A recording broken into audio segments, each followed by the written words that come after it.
এই 25 বছর আপনি কি করেছেন?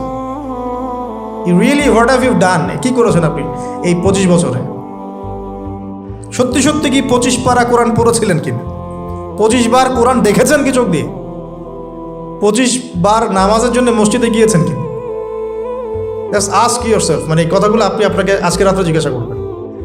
আপনি 25 বছরে সম রেখেছেন কয়টা? ধরেন ফরজ হয়েছে বুঝলাম 10 বছরের পরে, 15 বছর হিসাব করেন তাহলে। 15 বছর কয়টা বই পড়েছেন? কতদিন পড়েছেন? কয় ওয়াক্ত নামাজ পড়েছেন? কত টাকা সাদাকা করেছেন? দিনের জন্য কি করেছেন যেটা করলে ওই যে দুর্বল জায়গা থেকে দিনটা আবার শক্তিশালী হতো? কারণ একা তো হয়নি, সামগ্রিকভাবে হয়েছে। 23 বছরে সামগ্রিকভাবে হয়েছে, দিন তো একা বিষয় হয়নি। তো এই কঠিন ক্যালকুলেশনটা করার পরে এটাও করেন প্লিজ, যে 25 বছরে পাপগুলো কি কি করা হয়েছে? এই 25 বছরে পাপগুলো কি কি করা হয়েছে? কোনো একটা পাপ বাকি আছে কিনা যা করা হয় নাই? 25 ইয়ার্সের মধ্যে অনেকেই জিনা করেছে, অনেকেই। আমি আপনাদের কথা বলছি না, এভারেজ আমি পুরো বাংলাদেশের ইয়াং জেনারেশনের কথা বলছি। 25 বছরের ইয়াং এই প্রজন্মটা, এই লেটেস্ট যে প্রজন্মটা, এদের অনেকেই জিনা করেছে, বিবাহ বহির্ভূত সম্পর্ক। এবং আমরা এখন জেনাকে অনেক সময় উস্কেও দেই, আমরা অনেক সময় এটাকে প্রমোটও করি, আমরা এটাকে ফ্যাশনও মনে করি। কারণ আমাদের ঢাকায় মানুষ বলে যে তোর গার্লফ্রেন্ড নাই, এটাই হচ্ছে ওদের কাছে অবাক করা বিষয়। সবাই ঘুরে, ঈদের দিন তুই ঘুরতে পারিস না? আমাদের ফ্যামিলির মধ্যে একজন বলতেছে তার মেয়েকে, সবাই ঈদের দিনে বাইরে যায়, তুই যেতে পারস না? ঢাকায় এভাবে কথা বলে। তার মানে এটাই ফ্যাশন, মানে আমরা জেনাকে উস্কেও দিচ্ছি। তার মানে 25 বছরে আমরা অনেকে জেনাও করেছি। মাদকের সাথে সম্পৃক্ত কত পার্সেন্ট ইয়াং জেনারেশনে আমাদের দেশে? ক্যালকুলেট করেন, আপনি গুগল করেন, দেখেন কত পার্সেন্ট আমাদের দেশে মাদক সেবন করে। ইভেন এখন কিশোর গ্যাং বের হয়েছে, কিশোর গ্যাংয়ে অনেক যুবকরা যায়, অনেকে রাস্তাঘাটে মারামারি করে, অনেকে পলিটিক্যাল দলাদলির মধ্যেও আছেন অনেকেই, এবং এখানে ভাই ভাই রক্ত ঝরাই আমরা।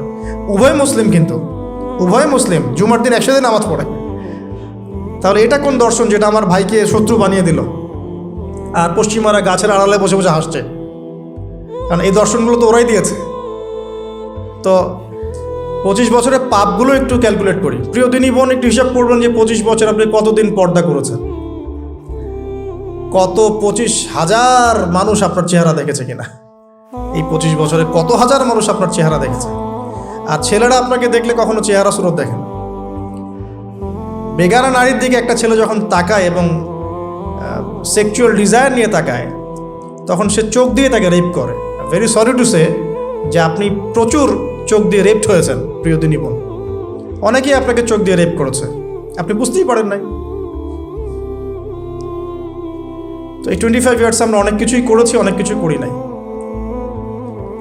এখন একটু আজকে সাদা একটা কাগজ নিয়ে আমরা একটা হিসাব করব যে আমরা 25 বছরে কী কী করেছি, কী কী করি নাই, কী কী পাপ করেছি, কী কী করি নাই, কী কী পুণ্য করেছি, কী কী করি নাই। আমি আগে মনে করতাম যে একটা খালেস তওবা ইনশাআল্লাহ আল্লাহ পাক সব মাফ করে দিবেন। আসলে আল্লাহ পাক মাফ করেই দিবেন, কিন্তু ভিতর থেকে স্যাটিসফাই হতে পারবেন না আপনি। এখন যদি আপনি এখান থেকে আমার এই লেকচারটা শুনে আল্লাহর ওলি হয়ে যান এবং আপনি বড় মুহাদ্দিস, মুফতি, দিনের বড় দায়ী ইলাল্লাহ, বড় পলিটিশিয়ান, বড় ইঞ্জিনিয়ার, মানে যারা ওয়ার্ল্ডকে ইসলাম স্ট্যাবলিশমেন্টের দিকে নেতৃত্ব দিচ্ছেন, এমনও মানুষ যদি আপনি হয়ে যান, আপনি এই 25 বছরের ঋণটা শোধ করতে পারবেন না। এই 25 বছরের ঋণ আপনাকে প্রতিনিয়তই ভিতরে ধুকিয়ে মারবে আর কি, যেটা আমাদেরকেও মারে ভিতর থেকে। যে আমরা যদি আগে থেকে বিষয়গুলো বুঝতাম, যদি আরও আগে থেকে স্টাডি করতে পারতাম, আরও বেশি যদি আমি আলেম ওলামার সাথে মিশতে পারতাম, আরও যদি বেশি গভীরে যেতে পারতাম, তাহলে কতই না ভালো হতো। তো আমি আশা করি কথাগুলো আপনাদের কলিজায় পৌঁছাবে ইনশাআল্লাহ।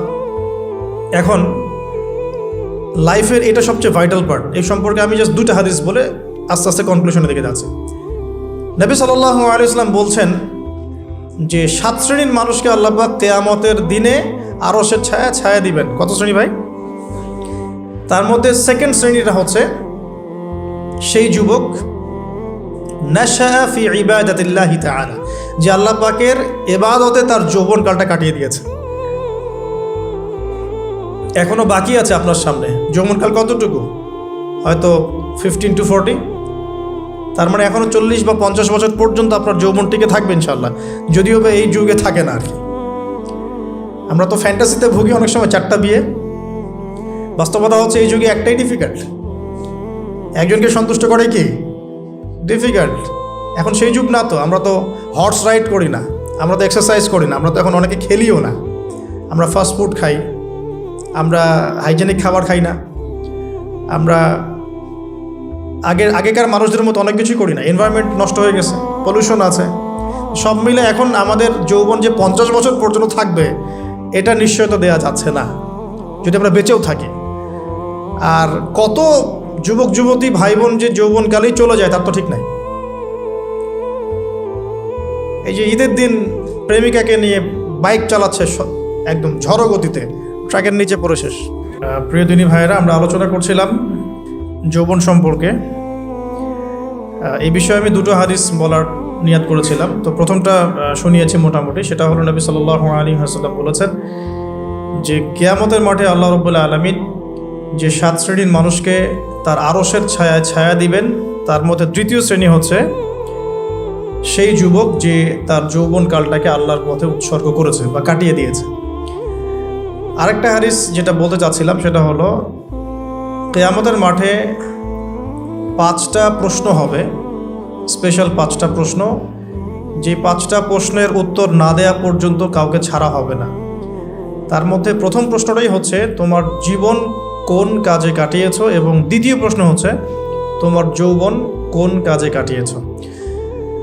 সো আমি বলছিলাম আপনাদেরকে যে যৌবন কালটাকে যদি আমরা আল্লাহর পথে কাটাতে পারি ইনশাআল্লাহ তাআলা, আমাদের এই যে উদ্দেশ্যটা যে নিজেরা দিন পালন করব, নিজের পরিবারের মধ্যে প্রতিষ্ঠা করব, আমাদের সমাজে দিন ইসলামের দাওয়াতি কাজ করব, যেখানেই থাকি সৎ থাকব, একদিন ইনশাআল্লাহ দিন আবার বিজয়ী হবে, এই যে স্বপ্নগুলো, এগুলো বাস্তবায়িত হবে ইনশাআল্লাহ তখনই যখন আমরা নিজেরা পরিবর্তিত হয়ে সমাজের জন্য ভালো কিছু বয়ে নিয়ে আসবো ইনশাআল্লাহ।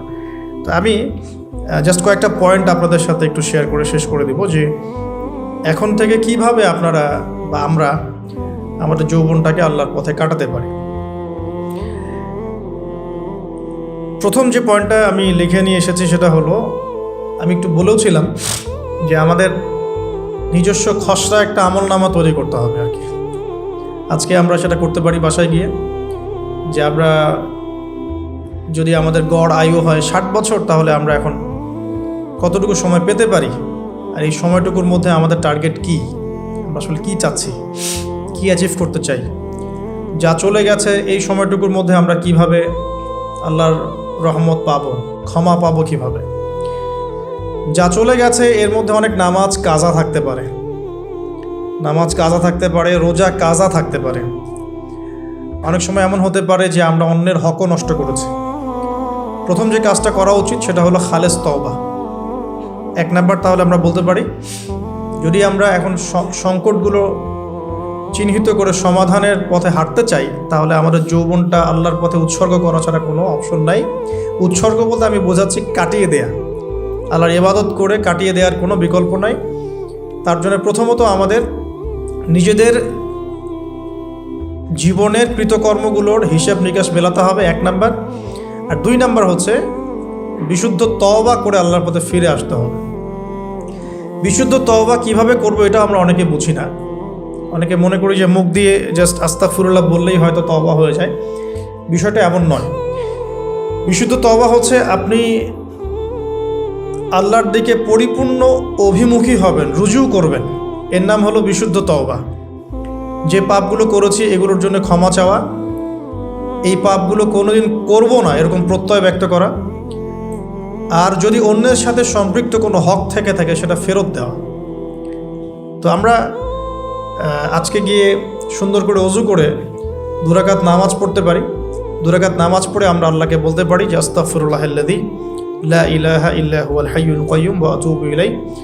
আল্লাহ, আমি আমার জীবনের এই যে একটা বড় সময় তোমার থেকে দূরে ছিলাম, নামাজ কাজা হয়েছে, রোজা কাজা হয়ে গেছে, চোখের হেফাজত হয় নাই, জিনা হয়ে গেছে নাউযুবিল্লাহ, মাদকের সাথে সম্পৃক্ত ছিলাম নাউযুবিল্লাহ, আমরা মিউজিক্যাল ইনস্ট্রুমেন্ট প্লে করেছি, ইত্যাদি ইত্যাদি। এগুলো থেকে আল্লাহ আমরা আজকে তোমার কাছে তওবা করছি, ক্ষমা চাচ্ছি এবং আগামী দিনগুলোতে তোমার হুকুম আহকাম মেনে চলার তৌফিক চাচ্ছি। দুটো জিনিস খুব প্রয়োজন, একটা হলো তৌফিক, একটা হলো দোয়া। আপনার প্রচেষ্টা আল্লাহর কাছে দোয়া করতে থাকা এবং আল্লাহর কাছে তৌফিক কামনা করতে থাকা। আল্লাহ পাক যাকে ইচ্ছা তাকে তৌফিক দিয়ে থাকেন। আল্লাহ রাব্বুল আলামিন যাকে ইচ্ছা তাকে তৌফিক দিয়ে থাকেন। যে আল্লাহর কাছে যত বেশি চাইবে আল্লাহ পাক তত বেশি দিবেন ইনশাআল্লাহ। তো এই জন্য চেয়ে নিতে হবে, প্রথমত চেয়ে নেবেন যে আল্লাহ আপনি আমাকে তৌফিক দিন যাতে করে আমি আমার পুরো জীবনটাকে আপনার ইবাদতে কাটাতে পারি, আরশের ছায়ায় ছায়া পেতে পারি। আল্লাহ কবুল করুন, আমিন। এখন ইস্তেগফার করার পর যার যার হক তাকে তাকে ফিরিয়ে দেওয়া উচিত। যদি আপনি বা আমি আল্লাহ না করুক কারো হক নষ্ট করে থাকি, সেটা ফিরিয়ে দিতে হবে।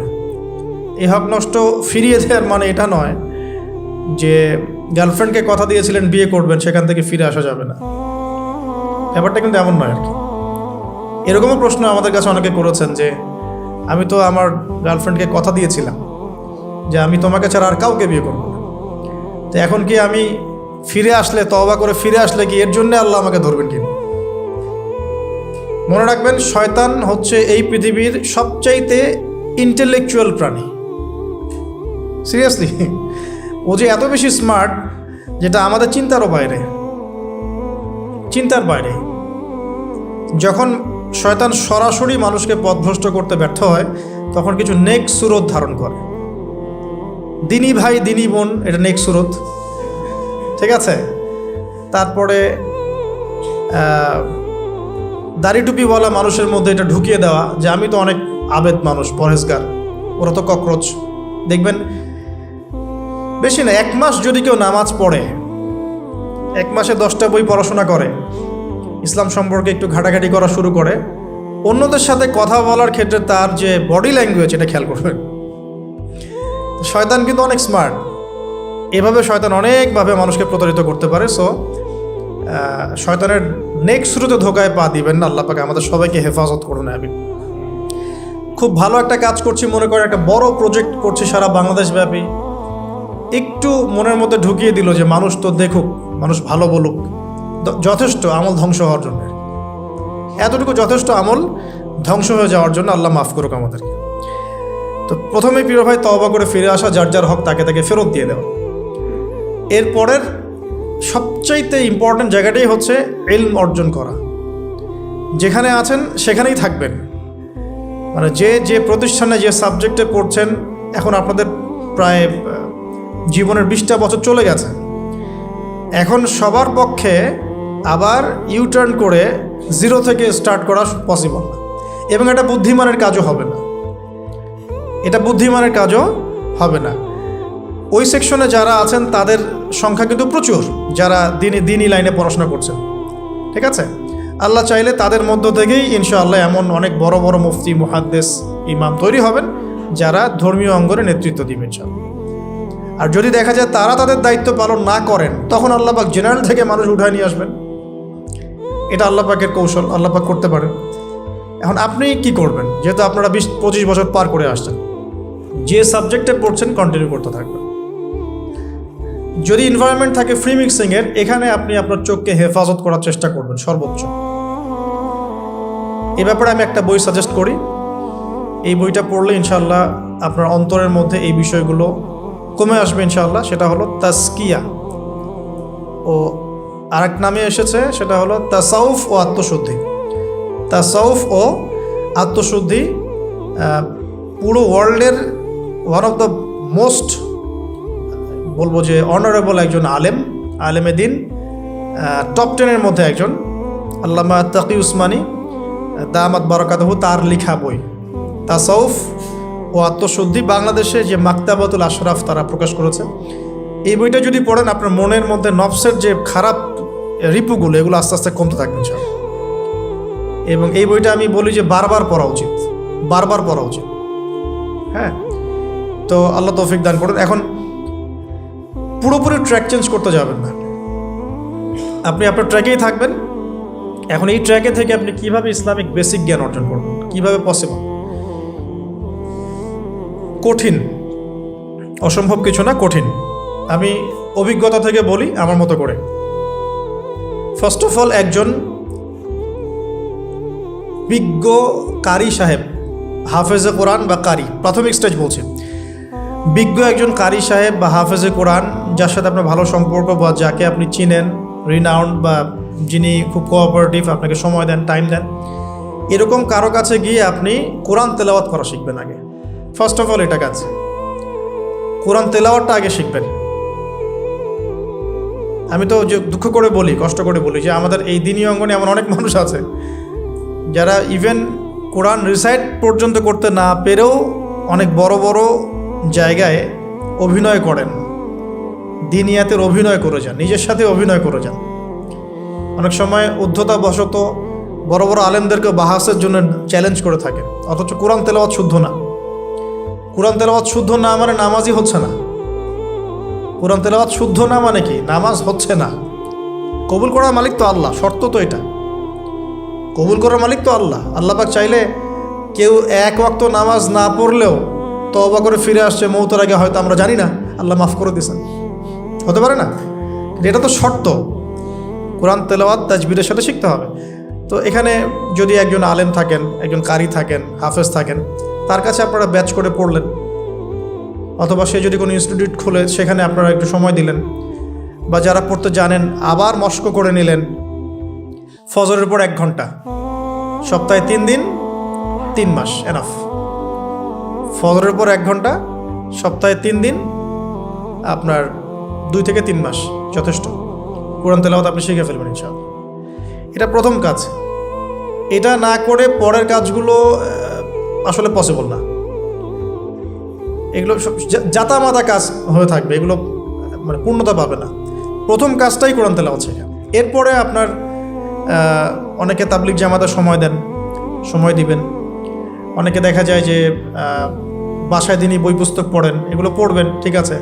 অনেকে হাদিসের বইয়ের যে অনুবাদগুলো হয়েছে এগুলো পড়বেন, সমস্যা নেই, কিন্তু কোরআন তেলাওয়াত অবশ্যই শিখবেন। তারপরে আপনি যদি এখান থেকে বের হওয়ার পরে বা রানিং অবস্থাতেও যদি সময় বের করতে পারেন, তাহলে মাদ্রাসা অঙ্গনের কোনো আলেমের সহবতে গিয়ে আপনি অ্যারাবিক ল্যাঙ্গুয়েজ এবং অ্যারাবিক গ্রামার শিখবেন। ওটা আপনার শেখার লেসন 2, কোরআনের পর এটা শেখার লেসন 2। অ্যারাবিক ব্যাকরণ, অ্যারাবিক গ্রামার এবং অ্যারাবিক ল্যাঙ্গুয়েজ ছাড়া কোরআনের তাফসির, তর্জমা এগুলো বোঝা যায় না। যে যাই বলুক, এটাই ফুল স্টপ কথা। তাফসির আপনি তো বঙ্গানুবাদ দেখে অনেক কিছু বুঝতে পারেন ঠিকই।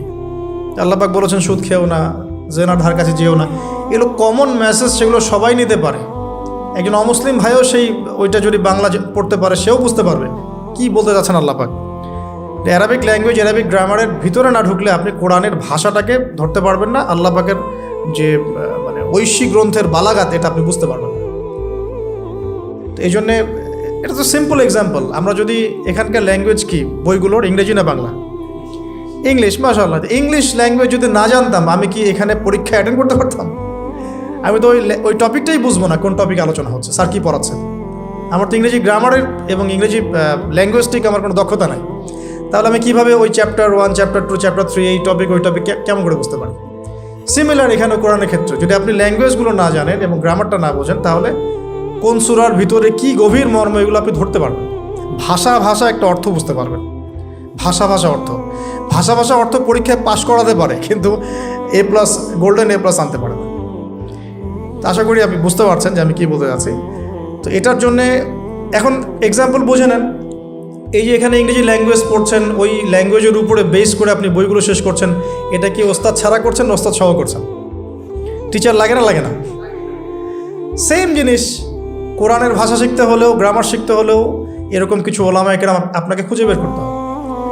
এখন ওলামায়ে কেরামরা কিন্তু অনেক ব্যস্ত, অনেকের অনেক কাজ থাকে, অনেকের মাদ্রাসা থাকে, অনেকের দিদি খেদমত থাকে। এর মধ্যেও আল্লাহর কাছে দোয়া করতে থাকেন, ইনশাল্লাহ আপনাকে আপনার ওস্তাদ আল্লাহ পাঠিয়ে দিবেন ইনশাল্লাহ।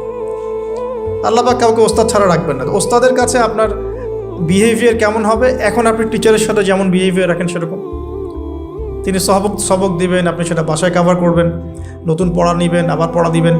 এইভাবে আস্তে আস্তে 4-5টা ক্লাসিক্যাল অ্যারাবিক গ্রামারের বই যদি কভার করতে পারেন, ইনশাআল্লাহ আপনি কোরআনের এই যে আলহামদুলিল্লাহি রাব্বিল আলামিন পড়ছেন, অর্থটা নিজেই বুঝতে পারবেন।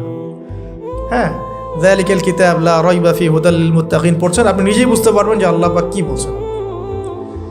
এই যোগ্যতাটা অর্জন না করলে সত্যিকার অর্থে আমরা যে কোরআনিক সমাজ যেটা বলি আর কি বড় গলায়, এটা আসলে বাস্তবায়িত হবে না, তা আমার মত। আর এরপরে আপনি আরও উঁচু লেভেলে যদি পড়তে পারেন, যে পড়াশোনা শেষ, আপনার জব সেকশন নিশ্চিত, আপনার সময় আছে মাশাআল্লাহ, এখন এই সময়ের মধ্যে আপনি চাইলে হাদিসের যে কিতাবগুলো, হাদিসের বেসিক কিতাবগুলো মোতালা করতে পারেন, যে কাজটা আমি এখন করছি আর কি। হাদিসের বেসিক কিতাবগুলো আপনি মোতালা করতে পারেন। এটার জন্য অ্যারাবিক এবারত পড়ার যোগ্যতা অর্জন করতে হবে। এটা কি জিনিস? এটা হচ্ছে জবর জের পেশ ছাড়া আরবি পড়ার যোগ্যতা। এখন যে কোরআন তেলাওয়াতটা আপনি শিখবেন সেটা হচ্ছে জবর জের পেশ দেয়া কোরআন আপনি পড়বেন, তাই না? কিন্তু হাদিসের যে বইগুলো আছে এই বইগুলোর মধ্যে কিন্তু কোনো জবর জের পেশ দেয়া থাকে না। মৌলিক কিতাবের কথা বলছে, মৌলিক যে বইগুলো, অনেকে মনে করেন অনুবাদ করা বইগুলোই মনে হয় মূল বই।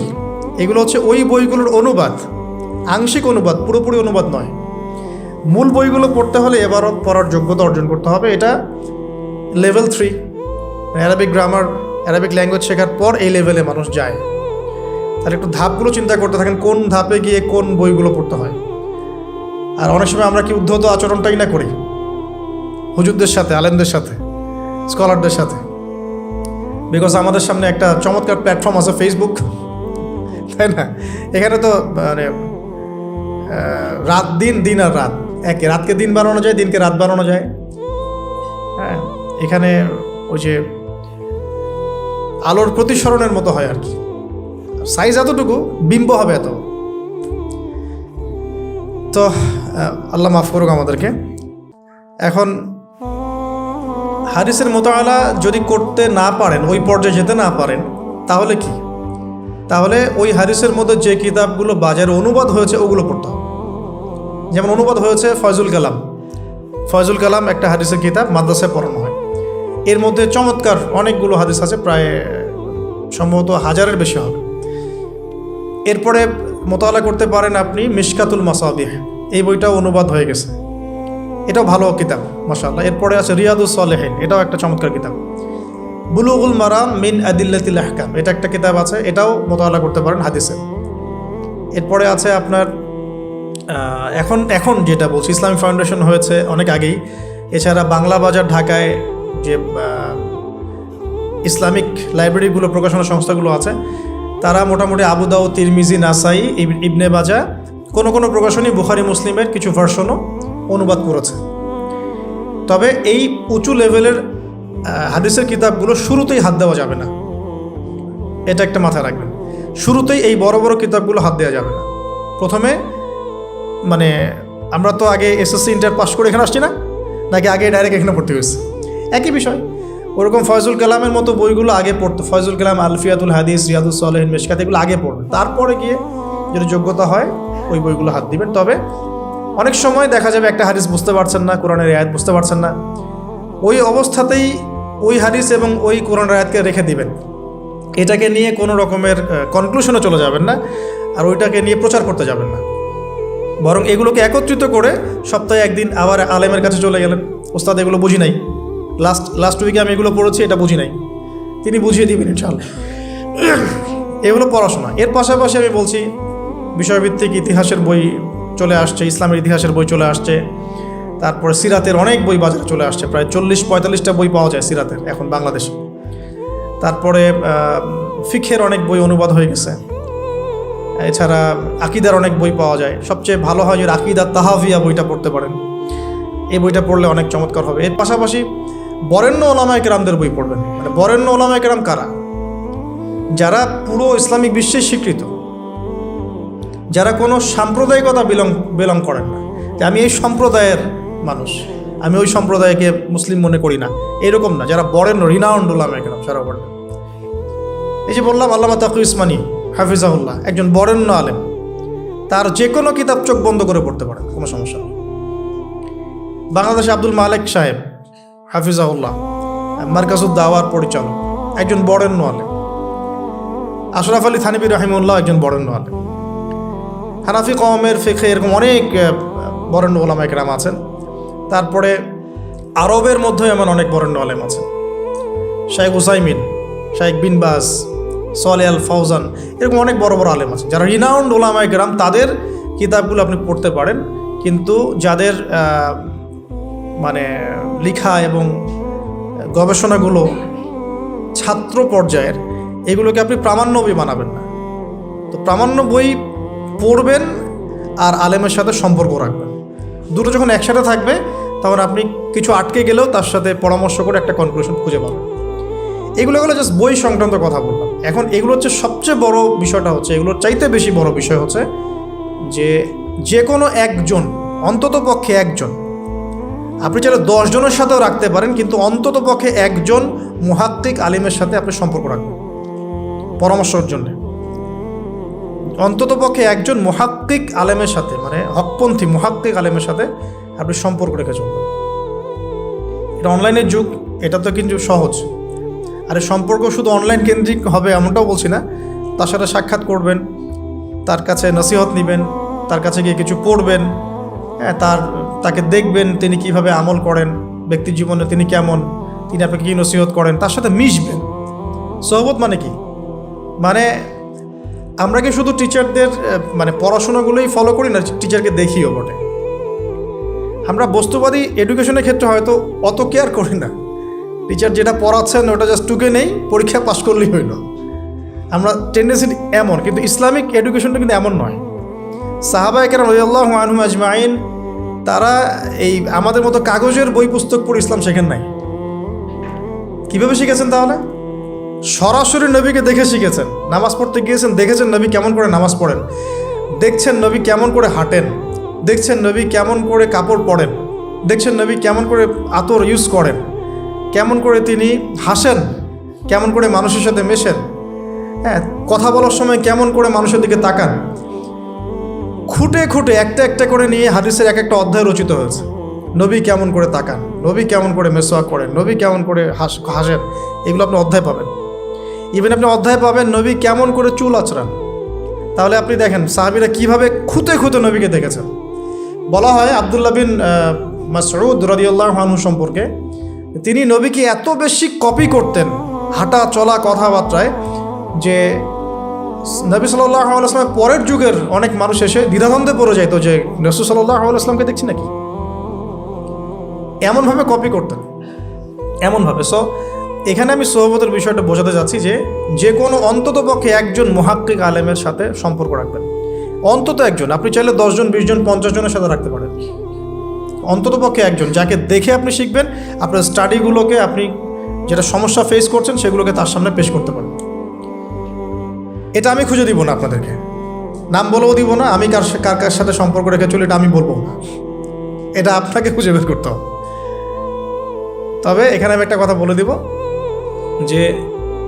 যেহেতু আমরা সব সাধারণ মানুষ, আমরা তো কেউ স্কলার নই এখানে, আমরা কেউ মানে যেটা বলি যে মুজতাহিদ, ইজতেহাদ করার যোগ্যতা রাখি না আমরা এখানে কেউ। সেক্ষেত্রে অবশ্যই আমাদেরকে পূর্বসূরি ওলামায়ে কেরামদেরকে ফলো করতেই হবে। কারণ কোরআন সুন্নাহ নতুন করে গবেষণা করে আপনি তো সব মাসআলা বের করতে পারবেন না। এই কারণে আমাদেরকে মাযহাব মানতে হয়, এটা খারাপ কিছুই না। এটা নিয়ে অনেক কথা সমাজে এখন শুনি, দেখি, দরকার নাই, আমরা লা মাযহাবি, আমরা এইটা, আমরা সেইটা। এগুলো আসলে বোগাস কথাবার্তা এবং সমাজ বিভক্তকরণের মূল হাতিয়ার এগুলো হয়ে গেছে। সমাজের ইউনিটি নষ্ট করবেন কেন? কোরআন এবং সুন্নাহ আল্লাহ ফলো করতে বলেছেন, দ্যাটস অল। আর কোরআন সুন্নাহ আপনি কি, এখন আমি যদি আপনাকে কোরআন এই যে দিলাম, নেন কোরআন, নেন তাফসির ইবনে কাসির, নেন তাফসির জালালাইন, নেন আপনি তাফসিরে মারিফুল কোরআন, নেন এইটা, এই যে বুখারী নেন, মুসলিম নেন, তিরমিজি, আবু দাউদ, নাসাই সব নিয়ে নেন। এখন আপনি কি গবেষণা করে সব মাসআলা আমাকে দিতে পারবেন? ইম্পসিবল আমার পক্ষে, এখন ইম্পসিবল। তাহলে এগুলো যারা গবেষণা আগে করেছেন তাদের কিতাব তো আমাদেরকে পড়তে হচ্ছে। এটাই হলো তাদের মত নেয়া, তাদের মত অনুযায়ী পথ চলা। তো এই জিনিসগুলো নিয়ে যারা বাড়াবাড়ি করছে এটা খুবই দুঃখজনক। অবশ্যই কোরআন সুন্নাহকে ফলো করতে হলে আমাদেরকে হকপন্থী উলামায়ে কেরামের সোহবতে যেতেই হবে। তাদের বইপত্র, লেকচার, তাদের নসিহত, তাদের ফিকহের কিতাব, এগুলো আমাদের ঘাঁটতে হবে। আদারওয়াইজ আমরা সরাসরি কোরআন সুন্নাহর দাবি করলেও মানতে পারবো না। সরাসরি কোরআন সুন্নাহ মানিয়ে দাবি করলেও মানতে পারবো না, বিকজ আমি তো কোরআন সুন্নাহর সব জ্ঞান রাখি না। ক্রিপ্টোকারেন্সি হালাল না হারাম আমি যদি আপনাকে এখন প্রশ্ন থ্রো করে দিই, দেন সব বই দিয়ে দিলাম কোরআন সুন্নাহর, আপনি কি ঘেটে আমাকে অ্যান্সার দিতে পারবেন? তাহলে এটা ঘাটবে কারা? যারা এটা ঘাটার যোগ্যতা রাখে। তারা ঘেটে যখন একটা প্যানেল করে একটা ফতোয়া যখন আসবে যে না এটাই, তখন আমরা সেটাকে ফলো করব। That's all. এই জিনিসটা রাসূল সাল্লাল্লাহু আলাইহি ওয়াসাল্লামের যুগেও ছিল, সাহাবীদের যুগেও ছিল, তাবেঈনদের যুগেও ছিল। এটা আস্তে আস্তে চলে আসছে এই পর্যন্ত। তো এখানে ক্লাসিক্যাল যে ইসলাম চলছে এখানে থাকলে আপনার বিভ্রান্ত হওয়ার কোনো চান্স নাই। কিন্তু এর আশপাশে ব্যাঙের ছাতার মতো অনেক মতাদর্শ এসেছে এখন, নতুন নতুন অনেক। এইগুলোতে পা দিলে নেক্সট শুরুতে ধোকা খাবেন শয়তানের মতো। ওই যে বললাম, শয়তান নেক্সট শুরুতে ধোকা দেয়, মনে হবে যে আমি তো সরাসরি কোরআন সুন্নাহ ফলো করি। আদতে আপনি কোরআন সুন্নাহই ফলো করছেন না। আদতে আপনি কোরআন সুন্নাহর কিছুই ফলো করতে পারবেন না, ফলো করলেও আংশিক পারবেন, আংশিকটা পারবেন না। একটা মাসআলা মনে করেন, একটু বলেন এই জায়গায়, একটা মাসআলা মনে করেন এসেছে যে আমরা বর্তমান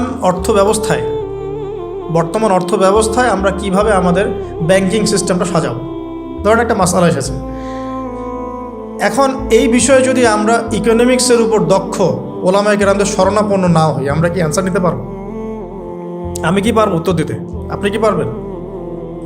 যে কোরআন এবং সুন্নাহ গবেষণা করেছেন এবং যার কাছে অর্থনীতির জ্ঞান আছে, ওই রকম মুহাক্কিক কোনো আলেম আপনাকে বলতে পারবে এখন আমাদের কি করতে হবে। এই জিনিসটাই যদি আমরা বাংলাদেশের সংবিধান সম্পর্কে জানতে চাই, আমাদেরকে আইনজীবীর কাছে যেতে হবে। আমরা যদি রোগ নির্ণয় করতে চাই, ডক্টরের কাছে যেতে হবে। এখানকার ইঞ্জিনিয়ারিং যা পড়ানো হয় আমি কি সেটা বলতে পারবো? তাহলে আমাকে এখানকার স্যারের কাছে যেতে হবে, স্যার এখানকার বিষয়টা কী আমাকে একটু বুঝাই দেন। তখন তিনি তার জ্ঞান থেকে এবং তার জ্ঞানের সোর্স থেকে ঘেটে ঘেটে আমার জন্য কিছু সমাধান বের করে দিবেন, আমি তো সেটা ফলো করব। এই ফলো করা জিনিসটাকে যারা নেগেটিভলি উপস্থাপন করছেন, এটা ঠিক না।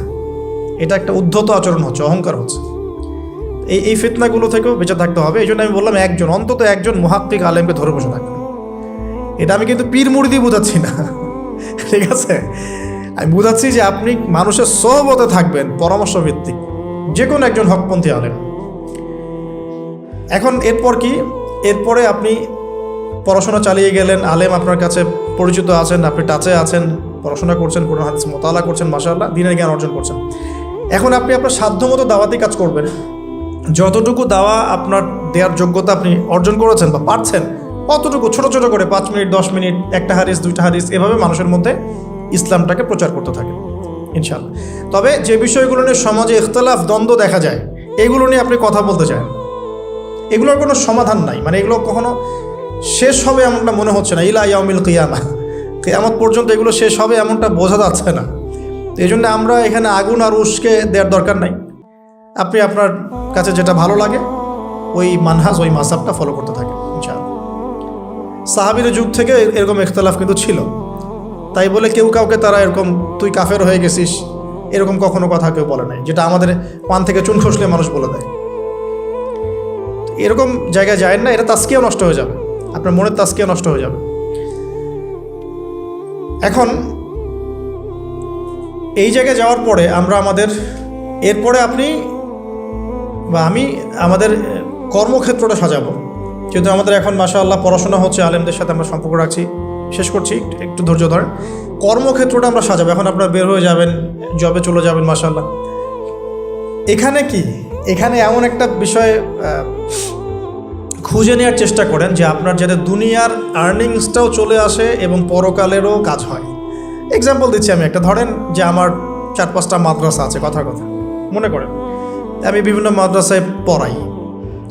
এখানে কি হচ্ছে, আমি ইলম শিক্ষা দিচ্ছি, আমার নিজের চর্চা থাকছে, আমি সেখান থেকে কিছু হালকা পাতলা কিছু বেতনও পাচ্ছি, আমার পরিবার চলে যাচ্ছে। তো পুরো লাইফের পুরো কাজগুলোই কিন্তু তখন দিন কেন্দ্রিক হয়ে গেল, তাহলে সে বেশি লাভবান হলো। এখন আপনাদেরকে এরকম সুযোগ বের করতে হবে যে আপনারা এমন এমন কিছু ক্ষেত্রে যাবেন যেখানে ওই কাজটাই ইবাদত বলে কাউন্ট হবে। টাফ কিন্তু ইম্পসিবল না। বা যদি এমন জব নাও পাওয়া যায়, আপনি হালাল কোনো বৈধ জবে থাকলেন, আপনার রিজিকের একটা অংশ থেকে আল্লাহর পথে সদকা করুন। আপনাকে এর বেশি কিছু আপনার কাছে চাচ্ছেন না। যাকাত ফরজ হয়ে গেলে যাকাত দিলেন, নফল দান সদকা করলেন, এতটুকু আপনার পরিবারের পিছনে খরচ করলেন, আল্লাহর হক আদায় করলেন, জনগণের আমরা যেটা বলি মানুষের হক সেটা আদায় করলেন। এরপরে আপনার আসবে বিয়ে শাদীর ব্যাপার স্যাপার। বিয়ে শাদীর ব্যাপার স্যাপার আগে আনলাম না কেন? কারণ ওই আত্মনির্ভরশীল না হলে তো মেয়েরা আপনার কাছে আসবে না। ওটা প্রেম করতে পারে, কিন্তু বিয়ের সময় তারা খুব সচেতন। বিয়ের সময় তারা অনেক বেশি কনসিয়াস যে না, সে কী করে এটা দেখতে হবে। এবং মেয়ের বাবা মার প্রথম প্রশ্নই হবে আপনি করেন কি। আপনি সুফি মানুষ, মনে করেন আপনি হচ্ছেন কি বলবো, যে আপনি হচ্ছেন মুহাদ্দিস, আপনি মুফতি, আপনি হচ্ছেন মুফাসসিরে কোরআন, কোনো দাম নাই। মেয়ের মায়ের কাছে এটার কোনো দাম নাই, মেয়ের বাবার কাছে এগুলো কোনো সাবজেক্ট না। ইল্লা মাশাআল্লাহ, এর বাইরেও কিছু মানুষ আছেন, কমন একটা ট্রেন্ড বললাম। প্রথম কোশ্চেন তারা করবেন যে আপনার স্যালারি কত, এবং আপনার জব আছে কিনা, আপনার বাড়ি আছে কিনা, ইত্যাদি ইত্যাদি। এই জন্যই বললাম যে আগে আর্নিং সোর্সটা নিশ্চিত করে তারপরে এদিকে যান, তাহলে সম্মানটা বজায় থাকবে। আত্মসম্মান ছেলেদের একবার নষ্ট হয়ে গেলে তার ফিরে আসে না। আমরা যখন নিচের হাত হই তখন আমাদের আত্মসম্মান বলে কিছু থাকে না। আপনার আর্নিং যদি মাসে 50,000 1 লাখ টাকাও হয়, এই টাকাগুলো কিন্তু খুব বেশি বড় না এখন, কারণ এখন 1 লাখ টাকার মানে 1 লাখ টাকা নাই, এখন ওটা 50,000 চলে আসছে। আস্তে আস্তে হয়তো আরও কমবে। যারা এগুলো বোঝেন না তারা অযথাই সমালোচনা করেন, কিন্তু আসলে ব্যাপারটা এরকমই হচ্ছে। আমি তাদের হেদায়েতের জন্য দোয়া করি। এখন এইটুকু আর্নিং যদি আপনার হয়, কিন্তু এই আর্নিংয়ে আপনার কারো কাছে হাত পাততে হচ্ছে না, আপনার সম্মান বজায় থাকবে। যখনই আমাদেরকে হাত পাততে হবে আমাদের সম্মানটা কমে যায়। আর যদি কেউ ভুল করে ঘর জামাই হন তাহলে তো অবস্থা খারাপ, ঠিক আছে? তো এই জন্যে আয়ের একটা অংশ নিশ্চিত করতে হবে। এই জন্য একটু সবর করেন। এই সবরের সময়টা কি করবেন? বেশি বেশি ফোন চালাবেন, তাহলে সবর করতে পারবেন না। এই সবরের সময়টুকু মোতাআলা করবেন, পড়াশোনা করবেন, সম রাখবেন, আপনার রোজা রাখবেন, ভালো কাজে ব্যস্ত থাকবেন, ইনশাআল্লাহ প্রবৃত্তি নিয়ন্ত্রণে থাকবে।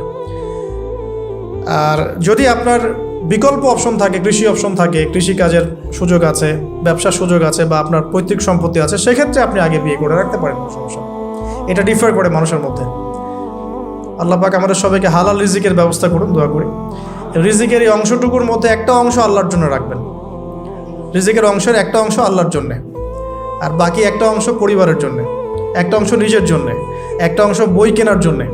এভাবে স্যালারিকে ভাগ করুন। এই ফেমাস হওয়ার আগে তো অনেক মানে খ্যাতির বিড়ম্বনাও আছে। এর আগ পর্যন্ত আমি বই কেনার জন্য একটা একটা করে অংশ জমাতাম।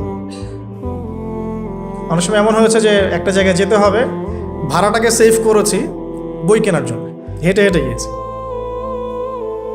বই আমাকে কেউ কিনে দেয়নি কখনো, এভাবেই কিনতে হয়েছে। এখন আলহামদুলিল্লাহ বাংলা বাজারে একবার ঘুরলেই হয়,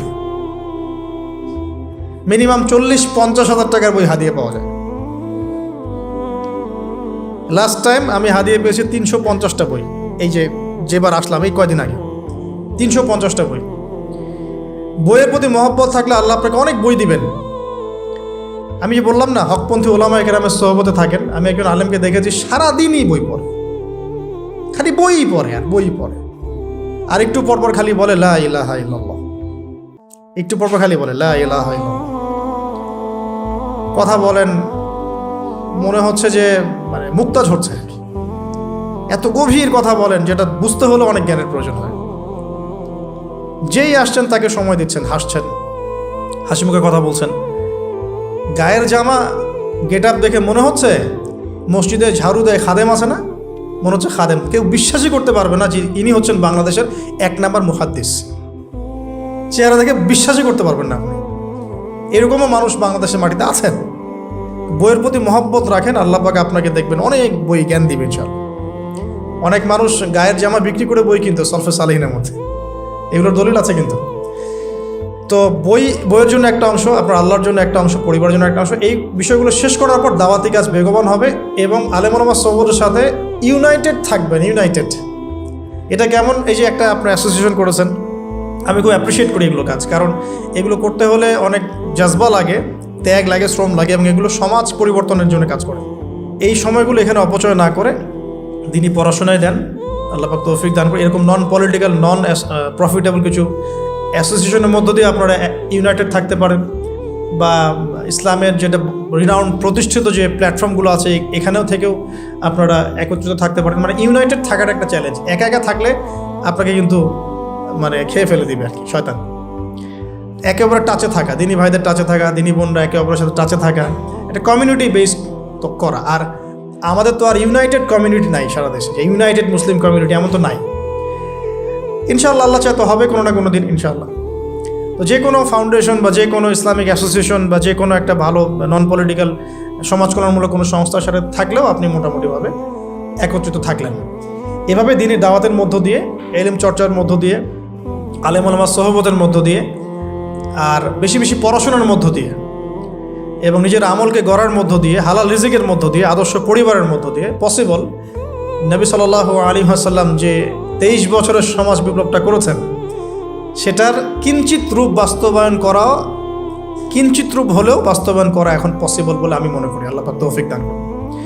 তবে পুরোপুরি কখন হবে ইনশাল্লাহ? যখন উপর থেকে এমন কোনো নেতা আসবেন যে হবেন মাহদি, যিনি সমস্ত ছোট ছোট প্রচেষ্টাগুলোকে ঐক্যবদ্ধ করবেন, তখন হবে আসল খেলা। খেলা হবে তখন, ঠিক আছে?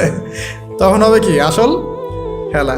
তবে আমরা দোয়া করি আল্লাহ পাক এমন কোনো মানুষকে যেন নিয়ে আসে ইনশাআল্লাহ। এটাও হবেই, একদিন না একদিন কিন্তু হবেই। এটাই বাস্তবতা, কোরআন হাদিস এটাই বলছে। সে কে, কারা, কখন, কোথা থেকে আসবে আমরা এটা বলতে পারি না, জানি না। কিন্তু আপাতত আমরা এভাবেই চেষ্টা চালিয়ে যেতে থাকি। ব্যক্তিকেন্দ্রিক আত্মোন্নয়ন, পড়াশোনা করা, আদর্শ পরিবার, আপনার আলেম ওলামার সোহবত, হ্যাঁ, ভালো কাজের আদেশ, অসৎ কাজে নিষেধ, তারপরে হালাল বিয়ে করা, হারাম না, আদর্শ পরিবার গড়া, সন্তানদেরকে মানুষ করা, এটা একটা পয়েন্ট ছিল, সন্তানদেরকে মানুষ করা, এবং দিনী ভাইরা, দিনী বোনরা একে অপরের টাচে থাকা, সোশ্যাল ওয়ার্ক করতে থাকা ইনশাআল্লাহ তাআলা। এভাবে আমরা আগাতে থাকি। বাকি বিষয়গুলো আল্লাহ পাকের হাতে ছেড়ে দিই, আল্লাহ পাক দেখবেন ইনশাআল্লাহ। আল্লাহ রাব্বুল আলামিন আমাদের তরুণ সমাজকে কবুল করুন, দোয়া করি আমিন। আল্লাহ পাক আমাদের যুবক ভাইদেরকে হেদায়েত দান করুন, যুবতী বোনদেরকে হেদায়েত দান করুন। আমাদের সবাইকে আল্লাহ পাক প্রচুর ইলম অর্জন করার তৌফিক দান করুন, বেশি বেশি বই পড়ার তৌফিক দেন, বেশি বেশি কোরআন হাদিস চর্চা করার তৌফিক আল্লাহ পাক দান করুন, এবং আমাদেরকে সবাইকে সফল কেরিয়ার গড়ার তৌফিক দান করুন, এবং হালাল জবের ব্যবস্থা করে দিন, এবং টাইম ম্যানেজমেন্ট ঠিক করার তৌফিক দান করুন, জীবনের গোল ফিক্স করার তৌফিক দান করুন, দিনের খেদমত করার তৌফিক দান করুন।